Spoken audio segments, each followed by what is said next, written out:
Hello and welcome once again to my YouTube channel. I know it's been a really long time since I last had any episode, so today I'm gonna be taking you guys on the new, or should I say on an updated version of the K-1 fiancé visa journey. One of the reasons why I never start to do videos for a long time, or why I never do videos, because a lot of times when I put out information or when people ask me questions and they get feedback, say things don't change, so I decided to do something new.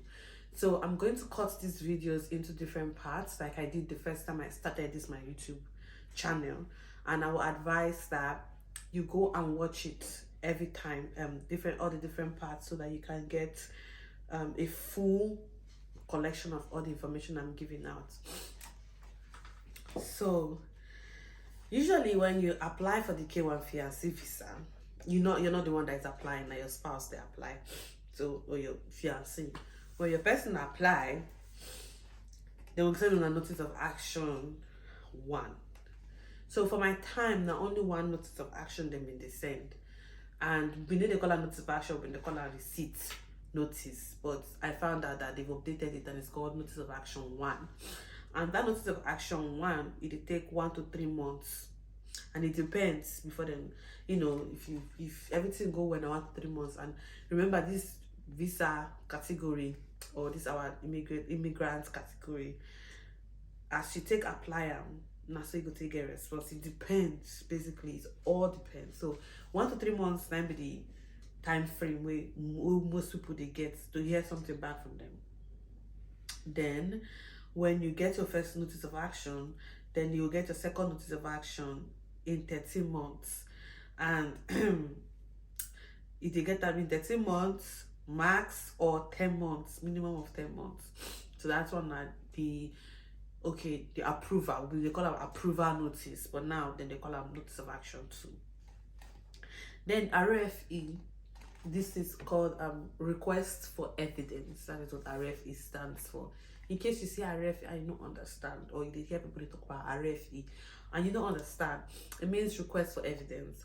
And that RFE, you will get in between your notice of action 1 and your notice of action 2, because your notice of action 1 now they don't receive your information and they let you know.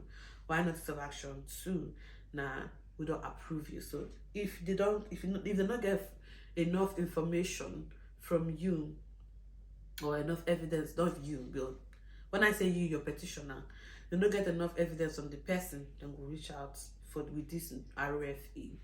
And back then in my time, you get 90 days to submit that evidence. The person will give me this update, I forget to ask them about the time frame now, but during my time frame now, 90 days. So let's say you don't get the RFE and everything just moves smoothly. So after your notice of action 2 has been mailed to you guys, your then go send for the notice of action 2, they'll tell you don't send your case to NVC, National Visa Center. Your case go there for 2 to 3 months. Remember, everything don't change, especially time duration don't change. During my time, this whole process takes 6 months, but now it takes 2 years. So during my time, it takes 6 months for K-1 fiancé. Then during my time, it takes 1 year for CR1. I think the one will be spousal visa.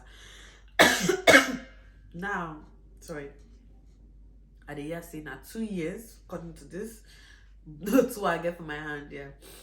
Now 2 years, and for spousal visa, I think 4 years or 3 years plus.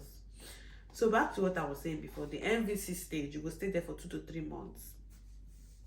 And when your case gets to NVC, then this is very important. Listen to this. You create a portal on CEA.com.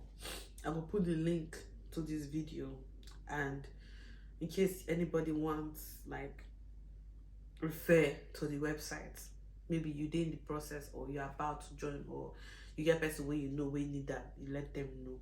Once your case don't get to NVC, you go need to create, because they will let you know, say your case don't go to NVC after you don't receive a second notice.